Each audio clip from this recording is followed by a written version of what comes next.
Parents, when did you find out your child had a secret life? He left the house every night at 3:17.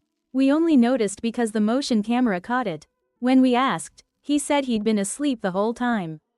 I don't even know where to start. I guess it begins with a sound. That soft creak you try to ignore when you're half asleep. The hallway floorboard, third one from the left after the stairs. It's warped, has been for years. My wife wanted it fixed, but I always said it gave the house character. Now I wish I'd torn the whole damn board out. It was October when I first noticed it, 3:17 a.m. on a Thursday. I remember because I had a splitting headache from a client meeting that had gone off the rails, and I was up later than usual scrolling through work emails in the dark. That's when I heard the floorboard creak. Just once, followed by the front door clicking shut, softly, like whoever left was trying not to wake anyone. At first I thought maybe it was the dog. Or the heating system settling. Old houses make noise. Right? But we hadn't had a dog since Sadie passed 2 years ago, and the heating wasn't even on that night. Still, I didn't check. I just made a note of it and went back to staring at my screen like an idiot. But then it happened again.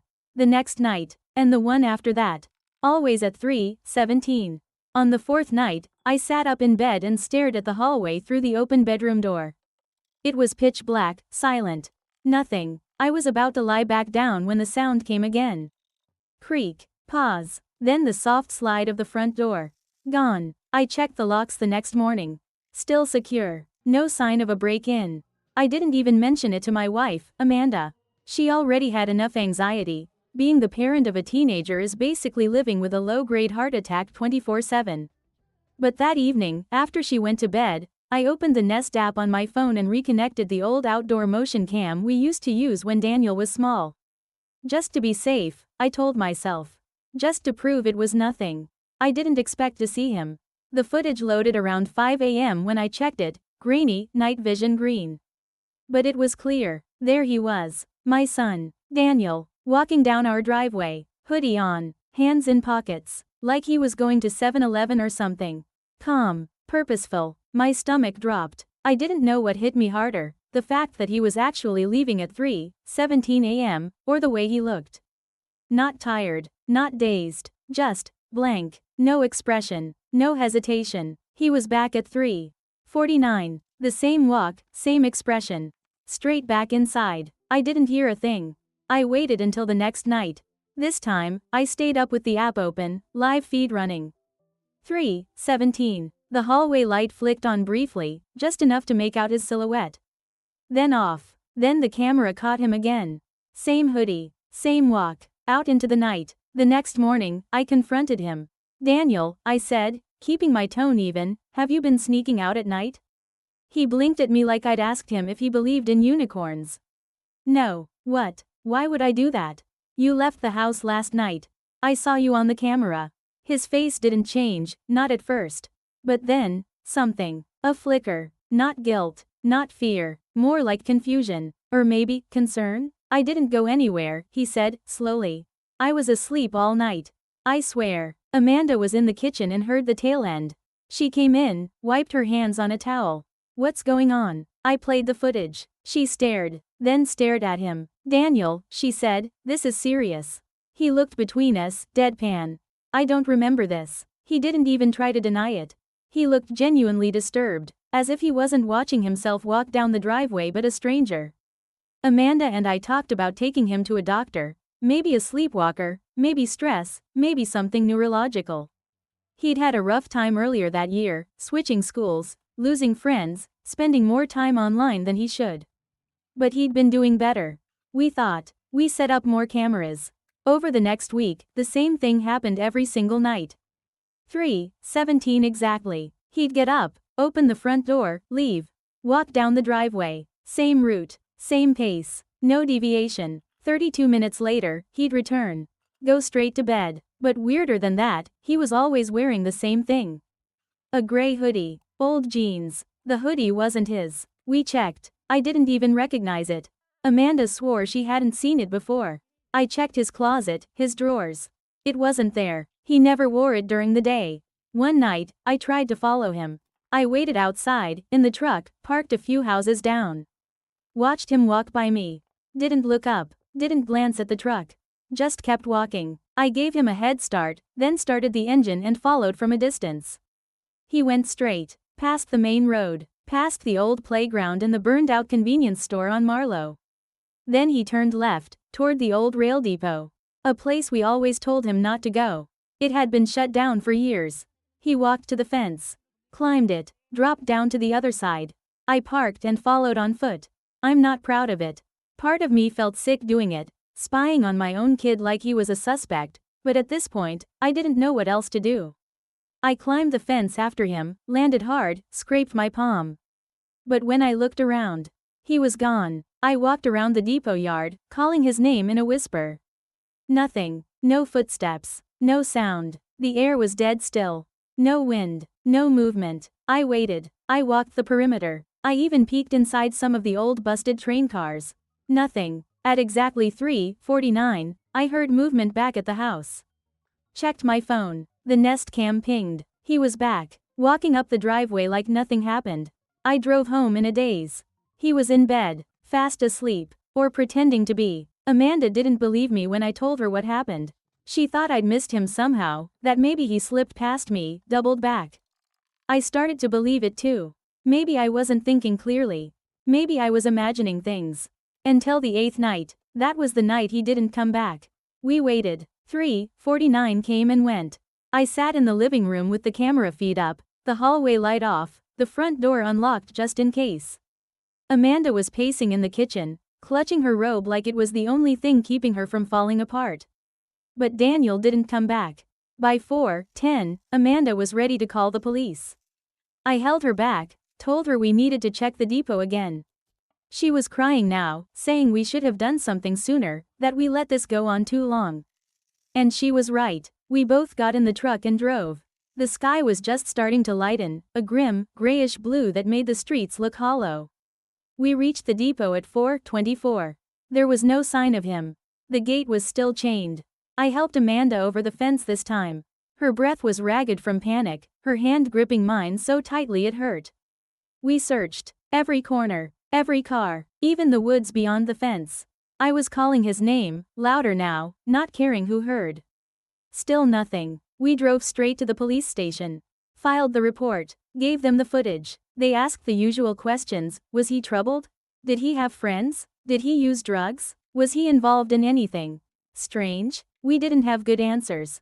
What do you say? Yes, officer, he's been sleepwalking to an abandoned rail yard every night at exactly 3:17 wearing a hoodie that doesn't exist. And vanishes into thin air for 32 minutes like some kind of ghost kid. We left that part out. Amanda couldn't stop shaking. They sent an officer to search the area. Dogs, drones, even divers. Once someone mentioned an old runoff pipe that led toward the quarry. Days passed. Nothing. On the 4th night, I checked the camera again, just out of reflex. 3:17. The hallway light flicked on. I nearly dropped my phone. I ran downstairs. Amanda was already up, somehow. She stood frozen at the bottom of the stairs. The front door was open. Daniel was standing outside, just standing there, facing the house, not moving. We rushed out. Amanda was sobbing. I didn't know what to say, what to do. I called his name. He didn't answer. His eyes were open, but they looked wrong. Not blank like before, not confused, empty, like they'd been wiped clean. Daniel? I said again, softer this time. Are you okay? He blinked slowly, looked at me, then Amanda. And then, without a word, he turned around and walked back down the driveway. We followed. He didn't acknowledge us, didn't run, didn't hide, just walked. Back to the same path. Past the playground, past the store, toward the depot. We followed at a distance, afraid to scare him. He reached the depot fence. Didn't climb it this time. Just stood there, staring at the gate. Then he turned his head slightly, just enough to glance at us. I need to go back, he said. His voice was flat, not robotic, not drugged, just factual. Back where? Amanda asked. Daniel pointed to the fence. It's not finished yet. I have to go. What's not finished? I asked. He didn't respond, just turned and started walking again. I grabbed his arm, firm but gentle. He stopped, looked at my hand, then up at me. I won't remember this, he said. Then he collapsed. His body went limp in my arms. Amanda screamed. I caught him before he hit the ground.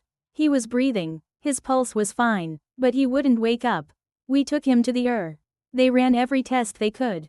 CAT scan, MRI, tox screen. Everything came back clean. No trauma, no drugs, no explanation. He woke up that evening like nothing had happened. No memory of the night before. No idea why we were in the hospital. The police chalked it up to sleepwalking, stress, psychological dissociation. They sent a social worker, a psychiatrist. None of it helped. But the next night, 3:17, gone again. We couldn't stop it. We tried locking the doors, hiding his clothes, watching him all night. It didn't matter. He still left, sometimes right in front of us. 1 second he was there, then he'd blink, and be standing on the sidewalk already walking. He never responded when we followed. Never spoke again during those 32 minutes. Never acknowledged us. But one night, weeks later, Amanda broke down. She ran after him, grabbed his shoulders, screamed in his face. And for the briefest second, he changed. His face twitched. His eyes seemed to come into focus. He looked at her, really looked, and said, "Don't follow me tonight." Then he turned back, as if nothing happened, and disappeared down the road. That was the last time we followed. We still don't know where he goes. The depot is locked now. The gate sealed. The town installed security cameras and motion lights after a series of unrelated break-ins. But Daniel still leaves, still walks, still returns, always at 3:17. Always 32 minutes, always silent. We asked the psychiatrist again. He said it might be a dissociative episode, severe trauma, maybe something Daniel isn't telling us. But we searched his life, his phone, his laptop, his messages, his school. There's nothing. Just one thing, though. One thing I haven't told anyone, not even Amanda. A few days ago, I checked the Nest Cam archives again.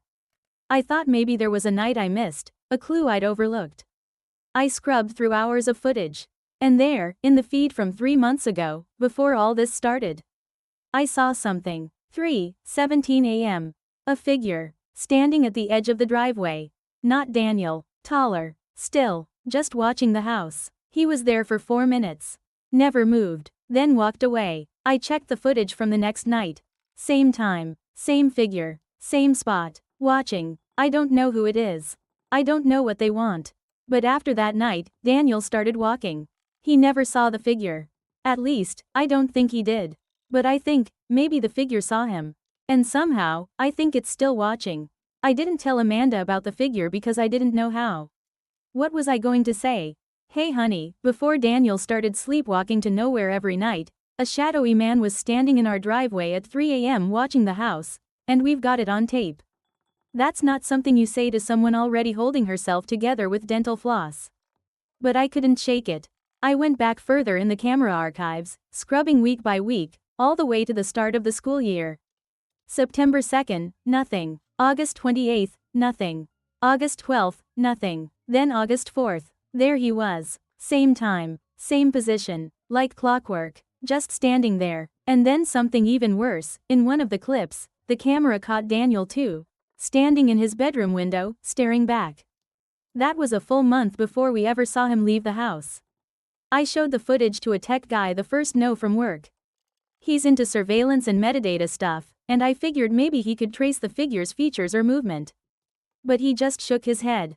Said the person never triggered motion blur. No artifacting, no night distortion. It's like he's not even part of the same image, he said. Like he was inserted later. But he's not. I stopped watching the camera after that. I started sleeping with the door locked. I told Amanda it was because I couldn't rest knowing Daniel might leave again. She understood. I don't think she bought it. It was about 2 weeks later that we noticed the drawings. They started appearing on the fridge, little doodles that Amanda assumed were his way of coping. But I recognized them for what they were, maps. Crude, hand-drawn grids. Arrows. Labeled paths. One had a train on it. Another had a symbol I'd never seen, like a sideways hourglass with a single line through the center. We asked Daniel about them. He said he didn't remember drawing anything. But every morning, there'd be a new one. I took one to a friend of mine, Beth, who used to teach local history before they cut the program. She looked at the paper for maybe 5 seconds before she said, "You know what this looks like? The old town layout." I blinked. What old town? She pulled out an atlas. Showed me a grid of where our town was, 50 years ago. Before the mine collapse, before the annex. Before they moved everything east. And there it was. The train route, the symbols, the weird hourglass icon, that was an old boundary marker from the original mining company. Daniel was mapping a town that doesn't exist anymore. A town he'd never seen. I asked my dad about it. He's lived in the area his whole life. He got quiet, said that part of town was better left buried. He didn't elaborate, just poured himself a drink and went outside. I started staying up again, watching Daniel leave, every night the same, but now I noticed more subtle changes. He wasn't just walking anymore. He'd sometimes stop, look around. Once he stood dead still for several minutes, staring at the ground near the train yard fence. Another time he walked in a full circle in the middle of the road. Patterns, like he was reenacting something. One night, he turned back halfway. Just stopped in the middle of the sidewalk and looked up, directly into the camera.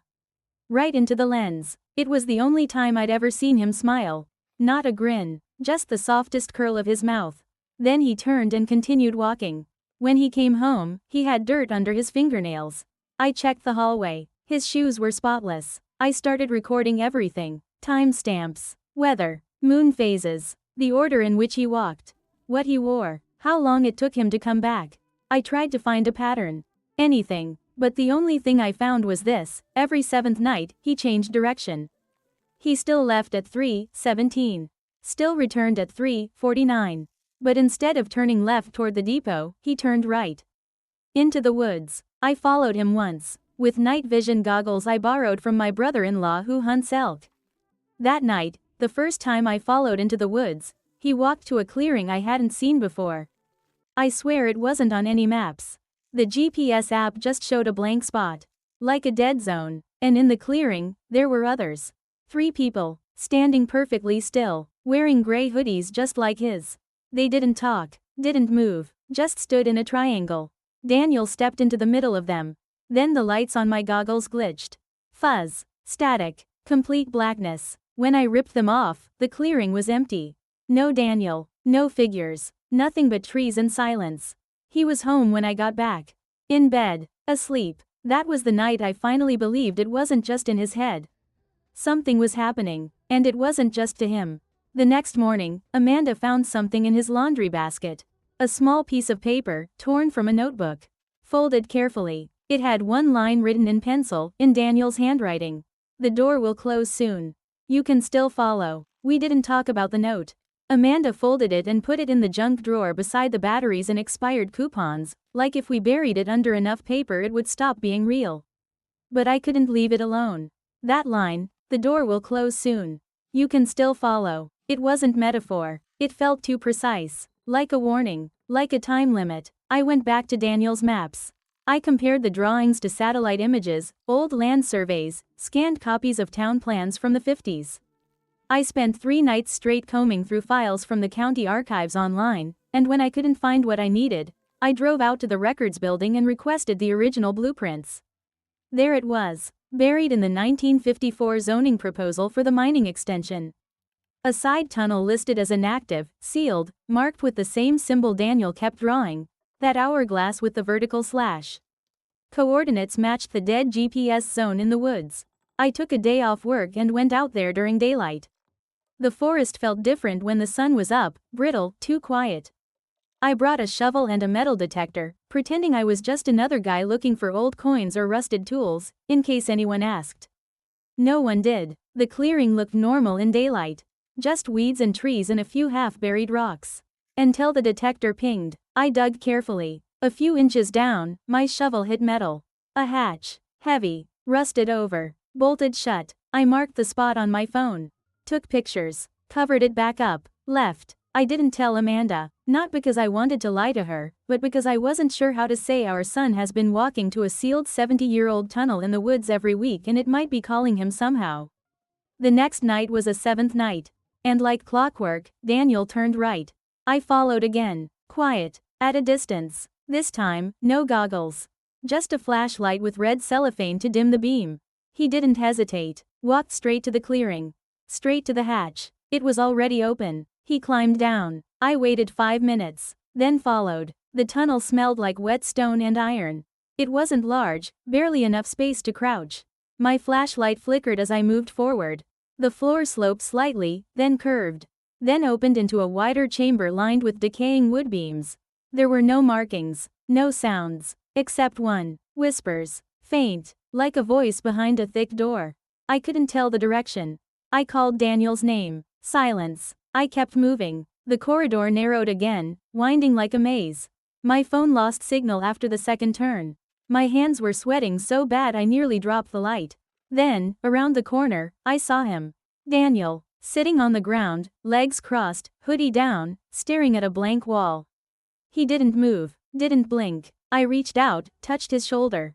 He flinched, slowly turned, then smiled. But this smile wasn't the soft one from the camera. This one was wrong, stretched too wide, eyes too calm. I knew you'd follow, he said. My mouth went dry. Daniel, what is this place? It's not a place, he said. It's a pattern. What does that mean? He looked past me, toward the tunnel behind. They're not ready for you yet. Who? He didn't answer, just closed his eyes. And when he opened them again, he was back. Daniel, normal Daniel, confused, scared. Dad? He blinked, looked around. Where are we? I didn't explain. I just grabbed his hand and pulled him back through the tunnel. My flashlight died before we got to the hatch. We climbed in the dark. Back in the woods, the air was thicker. Amanda was waiting at the edge of the trees. She'd followed us without telling me. Her face when she saw us, I'll never forget it. It was like she'd already grieved and then been yanked backwards. We drove home in silence. Daniel didn't remember anything. Again. He started sleeping longer after that. No more 3:17 walks. No more cameras catching movement. Just quiet. He even laughed again. Amanda said maybe it was over. I wanted to believe her. But I didn't sleep. Instead, I listened. And one night, 2 weeks after the tunnel, I heard something new. A voice. From downstairs. Not Daniel's. Not Amanda's. A whisper. Soft. Clear. It said, you followed the pattern. Now the pattern will follow you. I didn't tell Amanda about the voice. I'd done enough damage with my silence and even more with the truth. She'd started sleeping again, smiling sometimes. She needed the peace. I needed answers. The first thing I noticed was the front hallway.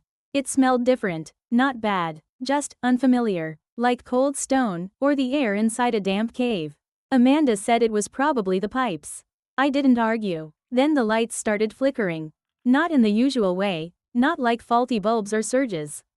It was rhythmic, pulsing. Every night, exactly 3 seconds before 3:17 a.m., the hall light would blink once. Only once, then silence. Even when Daniel no longer walked. The camera still recorded, still time-stamped, still marked that precise flicker. Daniel slept through all of it. But then, the dreams started. He told us over breakfast one morning.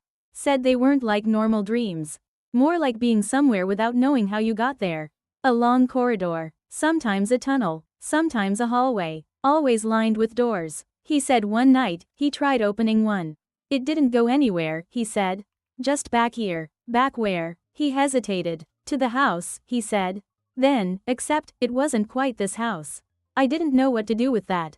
So I wrote it down. I started keeping a journal. Not just for his dreams, for everything. The lights. The sounds, the whispers, what changed, when it happened, like the photos. That was next. They began appearing on the hallway shelf, tucked between books. Inside drawers, even once inside Amanda's purse. Old photographs, not printed on our paper. Not digital, real, developed photos. Faded, yellowing, some black and white, others that strange muted color from the 70s. All of them showed the same thing, houses. Not ours, but always similar. Same model, same layout, same porch light, but different mailboxes, different numbers. Some had people in them. Always blurry, never facing the camera. One photo chilled me to the bone.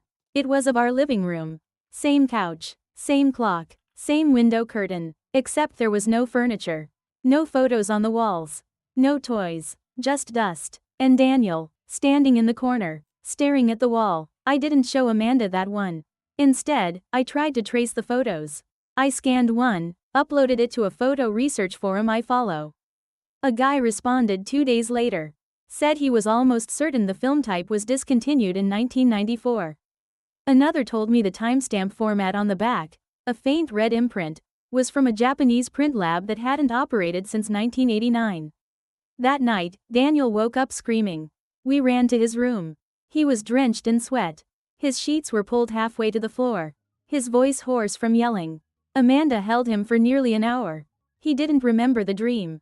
But he kept whispering something before falling asleep again. Don't let it pick. Over and over. Don't let it pick. The next morning, I searched his room again. Looking for anything, papers, drawings, notes. Behind the dresser, I found something tucked into the baseboard. Folded like a message. On it, in Daniel's handwriting. The house isn't just a house. It's one of them. After that, I started noticing things about our house. Tiny changes. The way the shadows moved across the floor, slightly off from the angle of the sun. The staircase creaking when no one was on it. Doors we never used, like the one to the attic, sometimes cracked open in the morning. And once, just once, I saw the hallway stretched longer than it should have been. As if the distance from the living room to the kitchen had grown. Daniel stopped drawing. He stopped talking about the dreams. One day, I asked if he'd had any lately. He just looked at me and said, "That wasn't a dream." Then walked away. The next time I checked the camera archives, I found a new clip.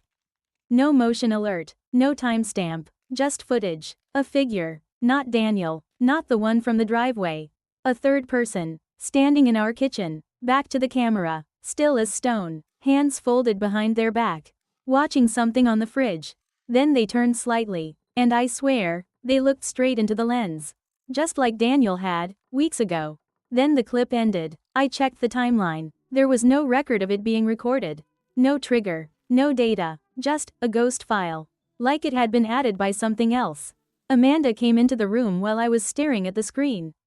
"You okay?" she asked. I didn't answer, just minimized the screen. "You're not sleeping again," she said softly. I nodded. She sat beside me. "Is it starting again?" I looked at her, and said the only thing that felt honest. "I don't think it ever stopped. I started leaving the lights on at night. Not because I thought it would stop anything, but because I wanted to see it happen."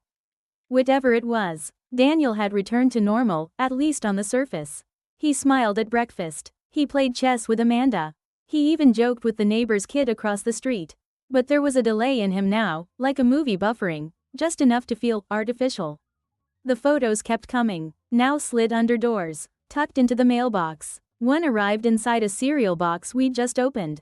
I burned one, just to see. It hissed, not like paper, but like something wet. Amanda found me staring at the ashes in the sink. "You need to stop," she said. "I'm trying," I told her. "But I think the house isn't done yet." She looked at me for a long time. Then, finally, "I've been hearing things too." That night, she admitted she'd been waking up at 3:17. Every night, for weeks. She never told me. She didn't want to scare me. She described it, the same whisper I'd heard, but now closer. In the walls, saying different things. Things she couldn't understand, and sometimes she'd find herself standing in places she didn't remember walking to. The kitchen, the garage, the attic stairs, always at 3:17. We talked about moving. I started packing a box the next day, books, mostly. But when I opened the box again an hour later, it was empty. I tried again, packed up clothes from Daniel's closet, taped the box shut. The next morning, it was gone. Not just empty, gone. Amanda thought maybe she moved it. Daniel swore he didn't. I checked the attic, the basement, the crawl space. Nothing. But I found something else in the garage. The gray hoodie. The one Daniel wore on his night walks. The one that had supposedly never existed. Folded neatly, sitting on top of a paint can. I picked it up. It was warm. Inside the pocket was a small cassette tape. No label. Just a single line written in pencil. Track ends where it began. I didn't have a cassette player. But Amanda's father used to collect old stereos. We dug one out from the basement, blew off the dust, and plugged it in. The moment the tape started playing, Daniel walked into the room. His face was blank again. That old, hollow look from the camera footage. His eyes unfocused. Amanda called his name. He didn't answer, just stood there. The tape played what sounded like static at first, until it started forming a rhythm. Not music, not a voice, but a pattern, like footsteps. 3 steps. Pause. 3 steps. Pause. Over and over. Then a low voice. Ours. Mine. Amanda's. Daniel's. But layered. Twisted. Saying the same phrase, slowly, in sequence. You're already inside. You never left. You're already inside. You never left. I shut the player off. Daniel collapsed again. Amanda screamed, but this time he woke up right away. Coughing. Confused. Terrified. I was in the hallway, he whispered. But it wasn't ours. That was the first time he truly seemed afraid. He refused to sleep that night. We all stayed in the living room, lights on, windows open.